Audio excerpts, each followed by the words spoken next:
माननीय अजय कुमार जी ने बहुत कई बिंदुओं को बहुत संक्षिप्त में उन्होंने उनका स्पर्श नहीं किया, उनको उनके उनके भीतर भी जाके उनको उजागर किया है।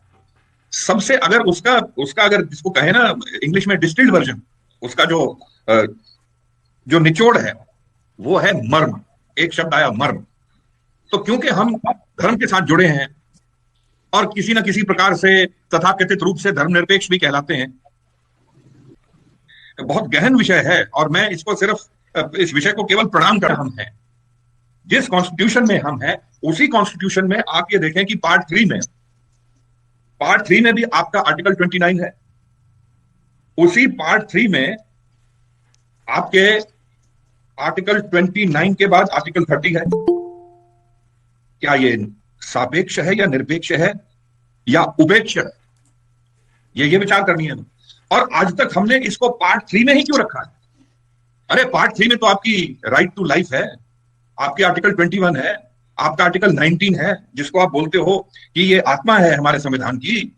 उसी के साथ आपने इस विसंगति को, इस निरपेक्षता को रख दिया। किसको? 29 को और 30 को। आप इसको पार्ट 4 में भी तो रख सकते थे। पार्ट 4 में तो आपने वो डायरेक्टिव प्रिंसिपल्स रखे, उसकी तरफ किसी का ध्यान ही नहीं गया आज तक।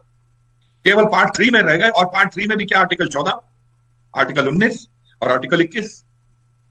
मानो ना मानो, बात देखो, वास्तविक बात तो यही रही है।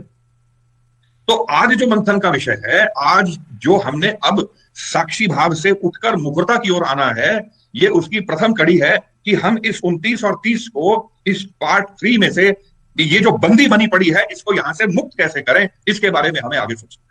ऐसा मेरा निजी विचार है।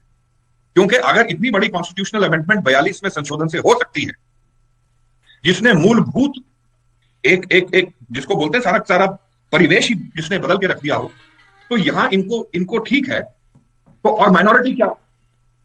देखिए, माइनॉरिटी भी एक आप सेट पैरामीटर में तो उसका अवलोकन नहीं कर सकते ना। 10% ऑफ द पॉपुलेशन और less will be a minority. लेकिन जहां 40% है, जहां 60% है, वो भी माइनॉरिटी है। और वो डिक्टेट करे पार्ट 3 के संदर्भ से कि कॉन्स्टिट्यूशन कैसे चलाना है, वो आपको आर्टिकल 14 और 19 का अर्थ बताए, तो वो तो एक प्रकार की बहुत विपरीतार्थक उसका एक परिणाम निकलेगा, जो कि निकल रहा है। और यही परिणाम जो है, जो अजय जी ने कहा कि कभी ये CAA के रूप में आता है, ये कभी किसान आंदोलन के रूप में आता है, और आगे आने वाले रूप में भी उसका भी प्रारूप यहाँ है। ये सारे आंदोलन क्यों हो रहे हैं? ये संविधान को ही बाध्य बनाकर, संविधान का अंगीकार करके, संविधान की शपथ दिलाकर ही तो हो रहा है कि देखिए साहब, रूल ऑफ लॉ ये था। सीए क्या कह रहा है? Rule of law, equality before law. अरे किसको किसके साथ मिला रहे हो भाई? किसान आंदोलन भी यही है। तो शपथ हम खाते हैं संविधान की, लेकिन इसका जो मर्म है वो कहीं और है। इसका मर्म ढूंढने के लिए जो आज बातें कही हैं, वो ये 8-9 बिंदु कहे हैं। नर्मदा भक्ति भी 9 है, और आज अजय जी ने जिन बिंदुओं का जो हमारे समक्ष रखे, वो भी 9 ही है। अगर मैं 9 के उनके स्पर्श भी करूंगा तो 18 मिनट तो होंगे, वो मेरे पास है नहीं। तो इसलिए आज केवल इतना ये कहते हुए कि ये वयम भारतीय का जो ये हमारे सामने सापेक्ष है, इसको आगे बढ़ाते हुए हम, ज्ञान हमारे पास भरपूर है, थ्योरी में हम में से कोई कम नहीं है। मुखरता की ओर कैसे आना है, हमें क्या करना है, हमने अगले 1 महीने में 15 दिन में क्या करना है, उसका एक प्रारूप बनाए और हम आगे बढ़े। जिस भी अपेक्षा, मुझसे जो भी अपेक्षा होगी, मैं आपको उपेक्षित नहीं करूंगा। हमारे पर बहुत अधिक एक जिम्मेदारी बनती है, क्योंकि हम बौद्धिक लोग हैं, हम विचारशील लोग हैं। तो कहते हैं, the bullet may die but the thought never dies. और जो विचार होता है वो ईथर में जाता है, वो ब्रह्मांड में जाके अपना स्थान बनाता है। तो ये शाश्वतता है ये सारी। और हमने आज जो शुक्ला जी ने ये रखा, आप देखिए उसमें संविधान की महामृत्युंजयात्मकता को भी रखा है। इतनी बड़ी बात है। इसको जो हमारा जो सारा भाव है ना, वो मृत्युंजयात्मक है, वो शाश्वतता के साथ है, वो आत्मा के साथ है, वो साक्षीपन के साथ था। अब साक्षीपन का जो दूसरा भाग है, मुखरता, उसके साथ हमने उसको जोड़ना है। क्योंकि हम अधिवक्ता हैं, तो कानून में हम सबसे पहले क्या इसका संशोधन कर सकते हैं, वो हमें विचार करना है। मैंने आपके समक्ष आर्टिकल 29, आर्टिकल 30 और पार्ट 3 का एक विचार रखा है। ये विचार पहले भी हुए, लेकिन इस पर कोई ऐसा प्रखर, जिसको कहते हैं ना कि प्रखरता के साथ इसको हम आगे नहीं ले सकते हैं। तो जो भी बंधु मेरे साथ बैठना चाहें, इसके ऊपर हम एक विचार करके एक पिटीशन, अजय कुमार जी, एक पिटीशन बनाई जाए जो कि कॉन्स्टिट्यूशनल पिटीशन हो, क्योंकि अजय कुमार जी ने आज जो बात रखी वो एक्चुअली केशवानंदा भारती से जुड़ती है। This is the basic structure of the constitution and ये पार्ट 3 में ये बेसिक स्ट्रक्चर हो नहीं सकता। ये निरपेक्षता जो है, ये this can not be a part of fundamental rights. It is only a duty.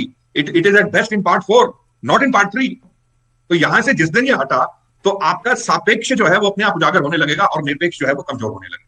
मैं इससे अधिक और ना कहते हुए आप सबके हृदय में श्री सीताराम भगवान को नमन करता हूं, आपको बधाई देता हूं। आप गौरवान्वित हो कि भगवान श्री सीताराम जी का एक भव्यतम मंदिर जो है वो बनने को जा रहा है। उसके हेतु हमने उस महान यज्ञ में अपनी एक छोटी छोटी आहुतियां हमने प्रस्तुत करनी है। ये ठाकुर जी हमें दे रहे हैं भाग, तो इसका आप पूरा लाभ लें, स्वयं भी करें और अन्य को भी लाभान्वित करें। इससे अधिक और सौभाग्य की बात और क्या हो सकती है। तो सभी को प्रणाम, अजय जी को उनके चरणों में प्रणाम। मैंने आज बहुत कुछ सीखा है और मैं बहुत लाभान्वित हूं। हाँ, हमारे अंतक प्रयत्नरत श्री भगवान शुक्ला जी, इनको भी बहुत बहुत साधुवाद। ये सतत लगे रहते हैं, कोई हो या ना हो, वो अपने आप अपना झंडा लेके जो चल रहे हैं। आज जो हम लोग इतने इकट्ठे हुए हैं, ये भगवान शुक्ला जी का उनकी अपना व्यक्तित्व है और उनकी अपनी निष्ठा है, जिसको मैं प्रणाम करता हूं।